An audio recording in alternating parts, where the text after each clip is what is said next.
Did somebody say tea time, or am I just hearing things? Because depending who you ask, both of those answers could be correct. But all jokes aside, today we are looking at Butterscotch Chai by David's Tea.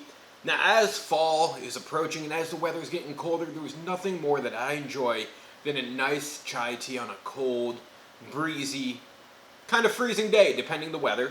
And this is a little different because this is a rooibos chai. Most chai teas that I've had are made with black tea. Now, chai teas are usually, from traditional standpoints, black tea mixed with spices such as cinnamon, cardamom, and ginger. And this touts to be a creamy, rich, and spicy experience that also has a little bit of nuttiness to it. Now, being a rooibos tea, this is caffeine free. It does have apple, ginger, mango, papaya, cinnamon, cardamom, sweet blackberry leaves, black pepper, natural flavoring of caramel biscuit and butter, and flavored with stevia extract. This does have 1 gram of added sugar to it and naturally rooibos. Now, for anyone who doesn't know, rooibos is kind of in a weird way a red tea because it's a tea that grows off of a rooibos plant, to my knowledge, and the leaves of that, which is what you steep, kind of looks like little evergreen tree leaves.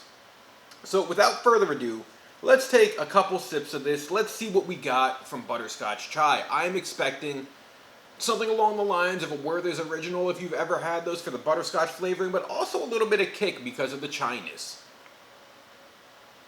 It actually smells really, really delicious, so let's hope it tastes just along those lines as well.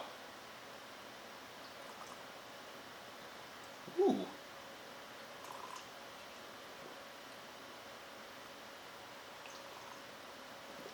That is really, really good. Now, essentially, this tastes like what you would expect from a butterscotch chai tea. However, with the added tropical fruits in there, it adds a little bit of a mix to it, a little bit of a sweetness that's a little different than the normal because it's just really, really good. And I'm guessing that having the tropical fruits in there adds a little bit more to the sweetness so that you don't have to have more added grams of sugar to make up for it. But it tastes kind of like a butterscotch biscuit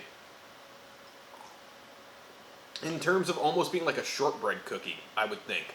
And you don't really get the full-on spiciness of the chai flavorings, the cardamom, the ginger, and the cinnamon, but you do get hints of it there, because I keep going back to this, because the flavor is just so perfect. David's Tea has never led me astray yet, and as we get into those colder months, like you said, I think it's time for tea time to be coming back and us trying new and interesting David's Tea varieties. I do think this is a really, really good tea that many of us should try if you haven't already, because it feels to me like the perfect winter tea. And as I say that, you know, it is caffeine free, so you won't be up all night after drinking this tea. You might be up all night drinking this tea, because it is one of those teas that I could see myself drinking while watching a movie, having a nice, relaxing night, or a nice start in the morning, because it has such a dessert flavoring to it that I think a lot of people are just really going to enjoy it. So I would give this a 9.5 out of 10 if I were to rate it, only because I wish there was caffeine in it, because I'm a little bit of a caffeine head. But now I can go drink a cup of coffee after this and be okay, or another cup of delicious tea. So if you guys have had butterscotch chai before, what are your thoughts on it? Leave them down in the comments section below. As always, thank you for watching. Like, share, and subscribe so you don't miss out on any of my other tea videos and other videos that I put up. Guys, stay healthy, stay happy, stay hydrated, and stay full of tea, because tea time is happy time. Have a good one.